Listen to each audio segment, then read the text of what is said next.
Active voice passive voice 9th class के लिए ये बहुत ही अहम टॉपिक होता है। इसके 5 नंबर हम बोर्ड की एग्जाम के अंदर इसको किस तरह से सॉल्व किया जाएगा आज हम लोग ये पढ़ेंगे। इसको जल्दी से स्टार्ट कर देते हैं। आज का हमारा टॉपिक कंप्लीट होगा टेंसेस के मुताबिक प्रेजेंट टेंस में। प्रेजेंट टेंस के 3 टेंसेस ऐसे हैं जिनमें हम नरेशन को एक्टिव वॉइस से पैसिव वॉइस में चेंज कर सकते हैं। फर्स्ट हम देखते हैं simple sentence of present. Present simple को इंडेफिनिट भी कहते हैं। किस तरह से ये एक्टिव वॉइस से पैसिव वॉइस में चेंज हो जाएगा। इसके पढ़ाने से पहले हम लोग 2 चीज़ों को अंडरस्टैंड कर लेते हैं। सब्जेक्ट जो है वो और वर्ब जो है उनकी कॉमन कुछ चीज़ें हैं जो मैं आपको समझाना ये चाहता हूँ कि भाई आप लोगों के लिए ज़रूरी है इसको अंडरस्टैंड करना। इसकी सिमिलैरिटी ये है कि अगर प्रेजेंट इंडेफिनिट है फॉर एग्जांपल इसमें हम यूज़ करते हैं फॉर्म ऑफ वर्ब फर्स्ट, लेकिन इसके पैसिव वॉइस में जाते वक्त ये क्या हो जाएगा थर्ड फॉर्म। और अगर हम किसी सब्जेक्ट को एज अ प्रोनाउन यूज़ कर रहे हैं तो वो first pronoun as a subject होगा। जब हम उसको ऑब्जेक्ट बनाएंगे तो उसकी क्या बन जाएगी फॉर्म चेंज हो जाएगी और थर्ड यूज होगा। ये इसमें सिमिलैरिटी है। इसको मजीद हम एक्सपैंड कर लेते हैं। ये 2 फार्मूलाज कॉमन फार्मूलाज है पैसिव के लिए। इसको मजीद इलैबोरेट करता हूँ।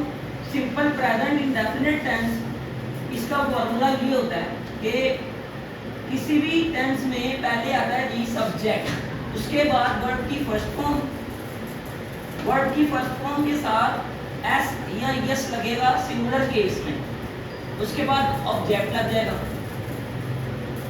जब हम इसको पैसिव वॉइस में करेंगे तो ये फॉर्मूला इस तरह से चेंज हो जाएगा कि हम इसमें सबसे पहले लिखते हैं ऑब्जेक्ट को, सब्जेक्ट और ऑब्जेक्ट को हम रिप्लेस कर देंगे।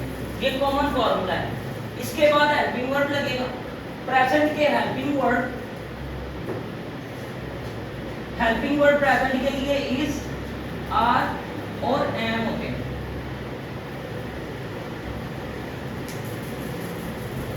अगर ऑब्जेक्ट हमारा सिंगुलर है तो हम इज लगाएंगे थर्ड पर्सन के साथ। अगर ऑब्जेक्ट प्लूरल है तो हम आर लगाएंगे। और अगर ऑब्जेक्ट में फर्स्ट पर्सन आई है तो एम लग जाएगा। ठीक है। इसके बाद वर्ब की third form plus bye preposition और फिर आप इसमें लगा देंगे सब्जेक्ट को। आप इस सब्जेक्ट को रिप्लेस कर रहे हैं ऑब्जेक्ट के साथ और उससे पहले प्रेपोजिशन लगना जरूरी है। फॉर एग्जाम्पल यहां पर मैं लिखता हूं ही गोज टू स्कूल। इस टेंस को अगर मैं पैसिव वॉइस करना चाहता हूं तो इस तरह से ये चेंज हो जाए।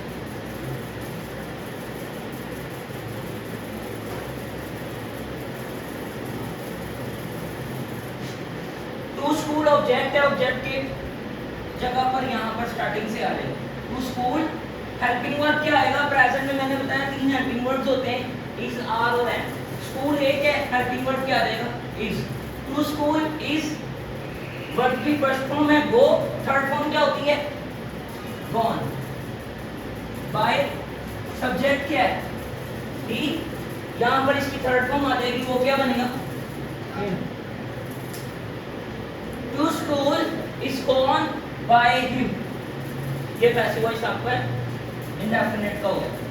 अब हम चलते हैं जनाब नेक्स्ट टेंस की तरफ जो कॉन्टिन्यूअस है।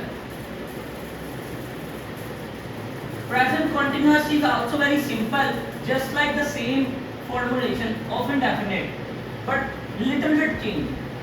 इसका फॉर्मूला इस तरह से है। सबसे पहले हम लगाते हैं सब्जेक्ट और हेल्पिंग वर्ड, उसके बाद जेरेंड्स। जेरेंड कहते हैं कॉन्टिन्यूअस फॉर्म को। Gerund is equal to verb की fourth form is equal to verb की फर्स्ट फॉर्म प्लस आईएनजी। ये बात किसको समझ आ रही है? Exactly, good.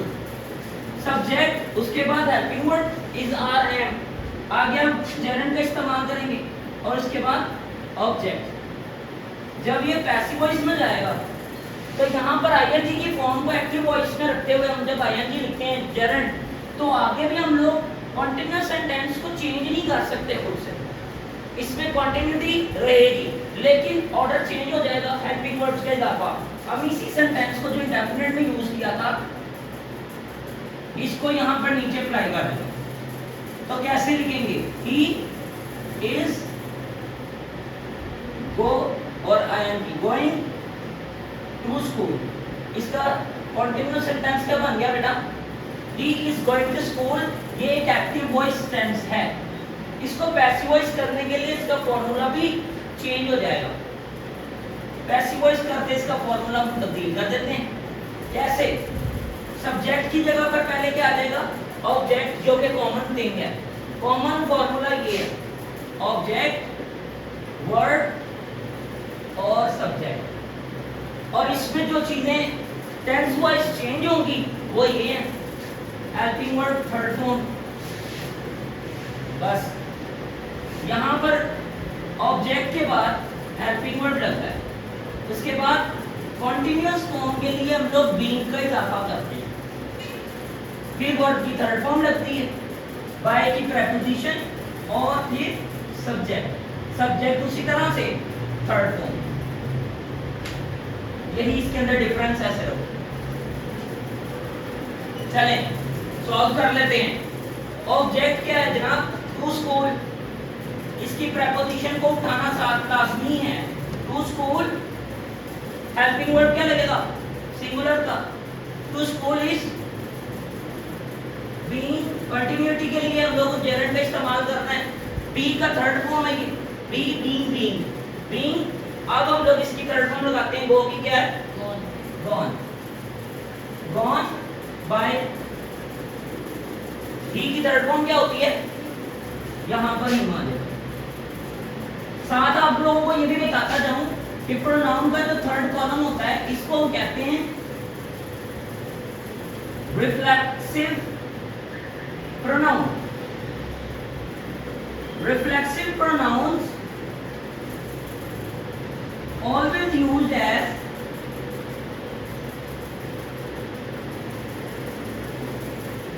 an object।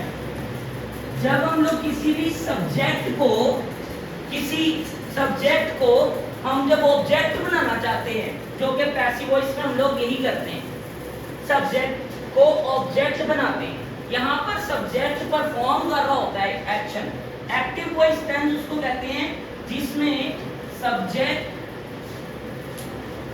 Performs an action.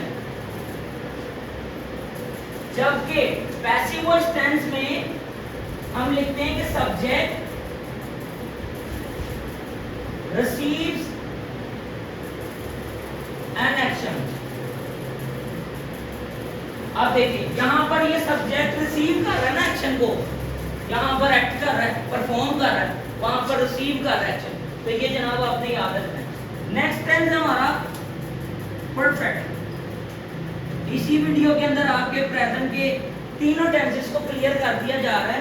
इसमें टेंसेस के फॉर्मूलाज एक्टिव वॉइस और पैसिव वॉइस बताए जा रहे हैं। सब्जेक्ट के बाद हेल्पिंग वर्ड लगता है, प्लस वर्ड की थर्ड फॉर्म लगती है और ऑब्जेक्ट आ जाता है। फॉर एग्जाम्पल इसी टेंस को नीचे कॉपी करते हैं। ही और हेल्पिंग वर्ड क्या यूज होते हैं? Has, have. यहां पर मैं लिख भी देता हूं। सिंगुलर्स के लिए हेल्पिंग वर्ड हैज और प्लूरल के लिए हैव। सिंगुलर कौन से सब्जेक्ट कंसीडर किए जाते हैं? Third person. He, she, it और कोई भी नेम, इनको हम क्या कंसीडर करते हैं? Single subject. और आई विल टेल यू को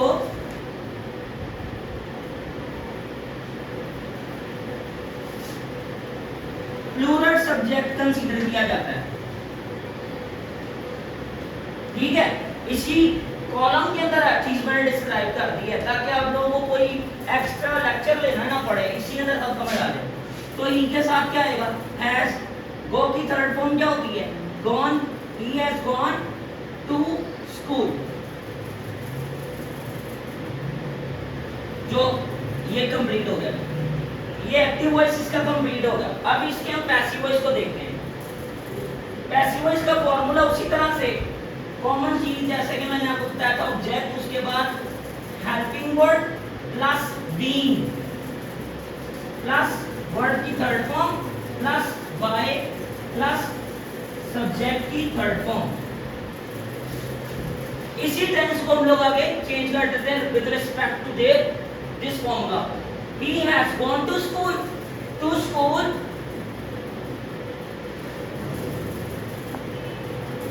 हैज बीन gone by